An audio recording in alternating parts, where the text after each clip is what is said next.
Greetings, everyone, and welcome once again to Tesla Fan Insight.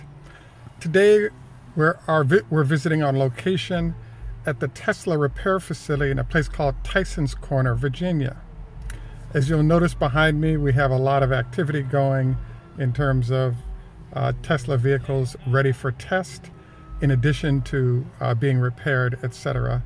And at the end of my podcast, I'll probably sort of jump out and just get a look around so you guys can take a peek at what it's like here.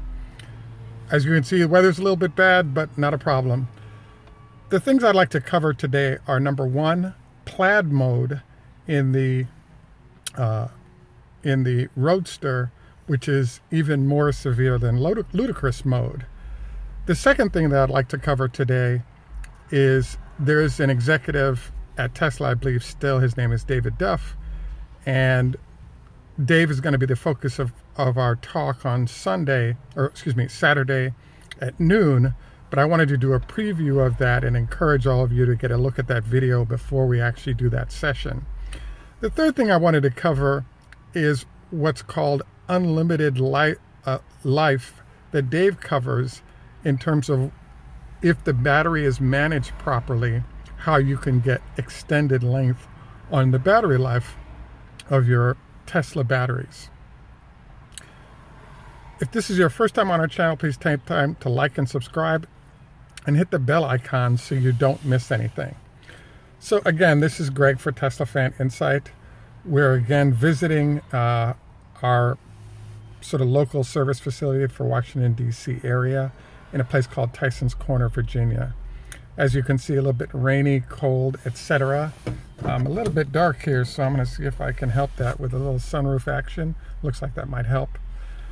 The first thing I wanted to cover today is a concept called plaid mode in the Roadster.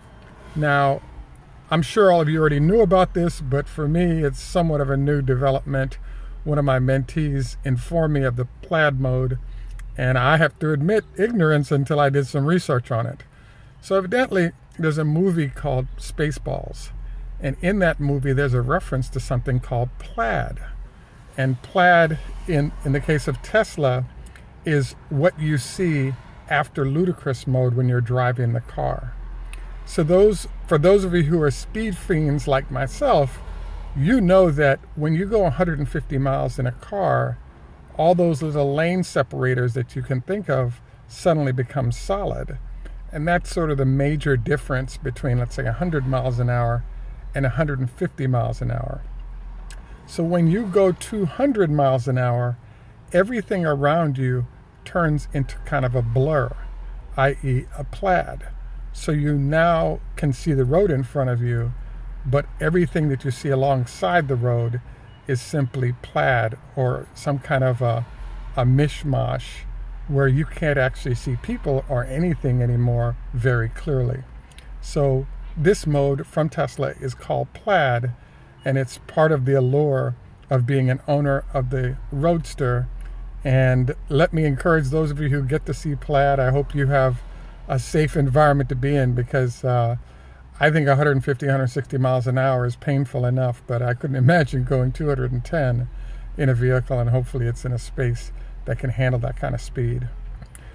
The next thing that I wanted to cover today is there's a gentleman named Dave Duff who in 2012 is featured in a Stanford University video. And if you're going to be a really severe sort of Tesla head in terms of an owner, or interested in owning, or interested in where Tesla's going, I wanted to encourage you to view Dave's video. The reason why he popped to mind this week is that I actually had sort of a chance meeting with an owner of a Nissan Leaf, and he indicated to me that he gets 82 miles of range out of his vehicle. And as I thought about it, I was like, well, 82 miles is good, but 82 miles is a fairly short range, and it really shows why the Model 3 is such an important vehicle.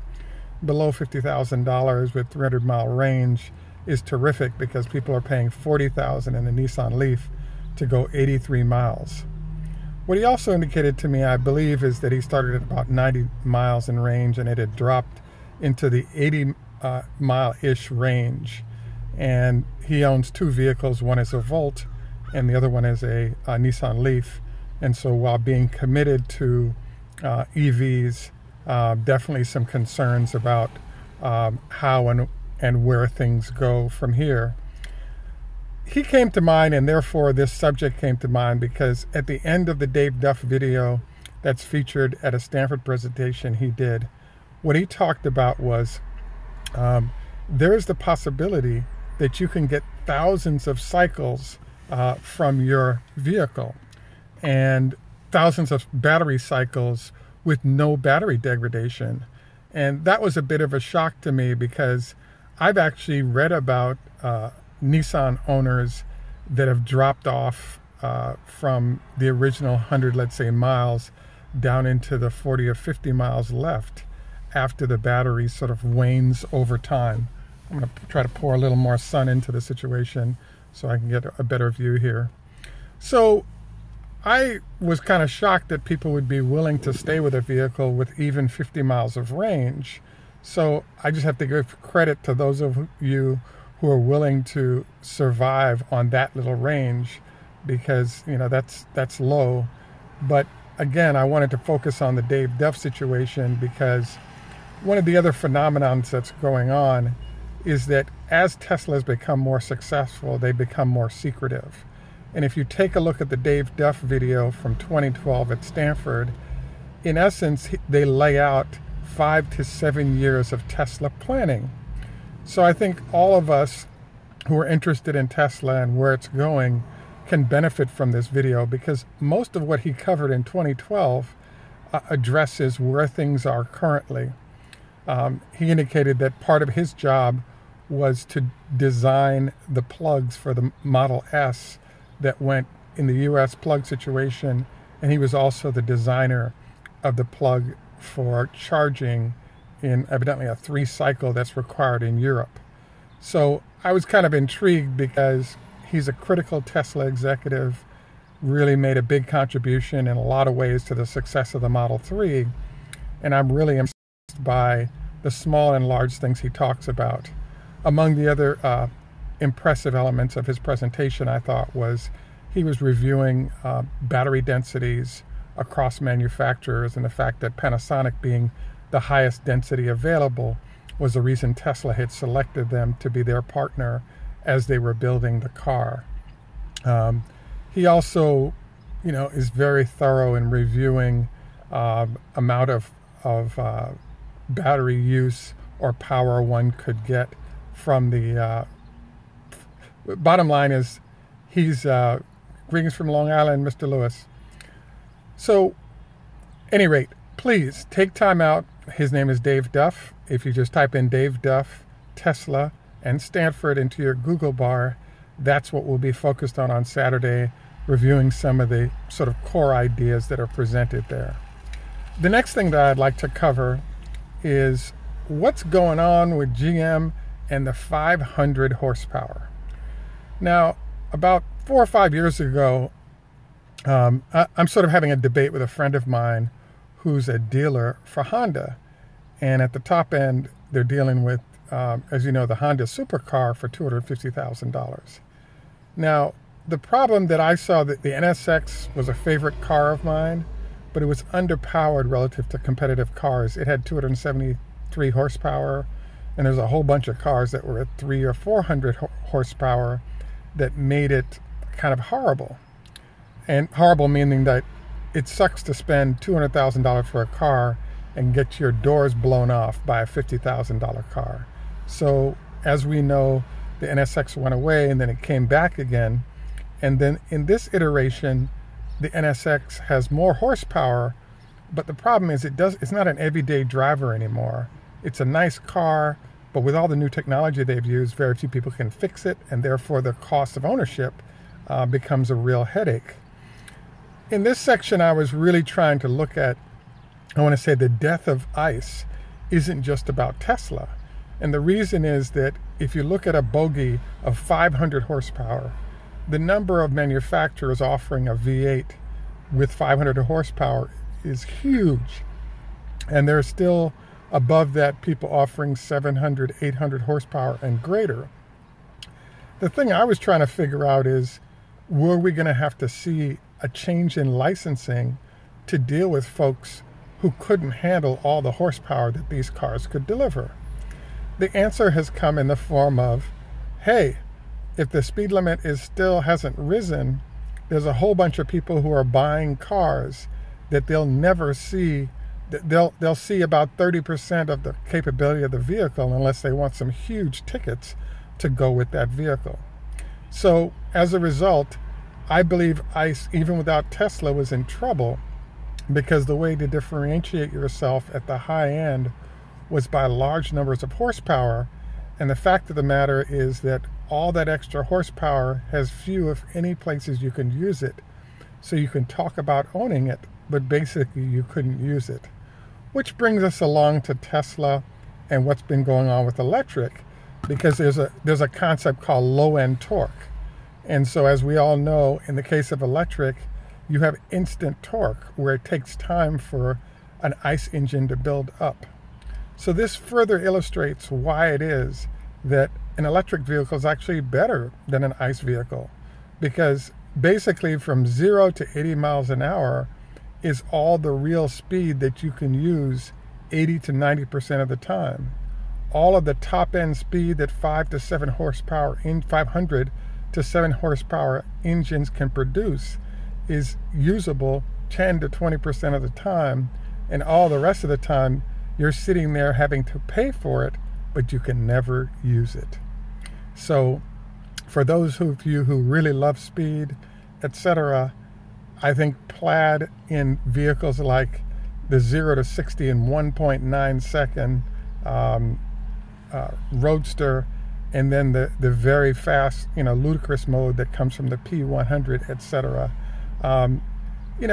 that will kind of get it. So in general, I've sort of covered what I wanted to do here today. In what I also like doing whenever I visit sort of a factory facility, I like to do what's called parking lot pimping. And what that means is that you kind of walk through the parking lot and you see what's going on, what's out there. There be things that you might want to add to your car based on seeing what the service facility looks like. Are there things that are popping up that'll be future vehicle issues or things you might want to be aware of? So I have to admit, I'm going to jump out of the car here and do kind of a walk with the camera. Please don't crucify me for choppy video, and post that. We'll close out for today. So I'm going to jump out.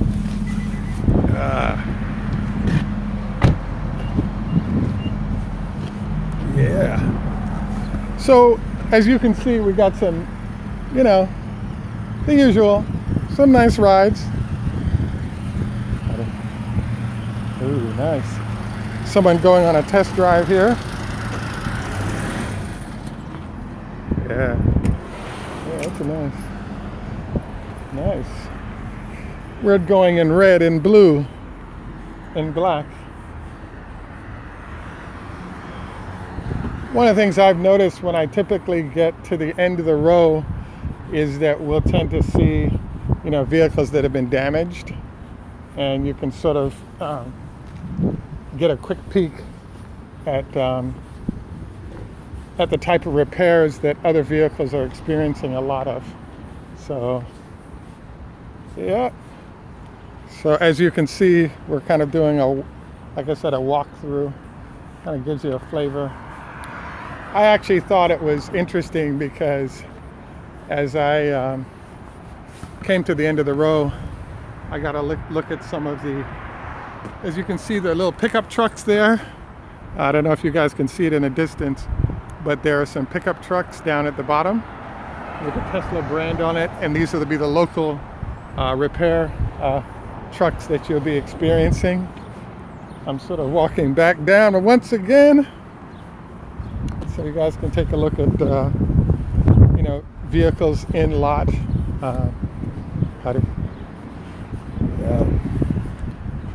Cool.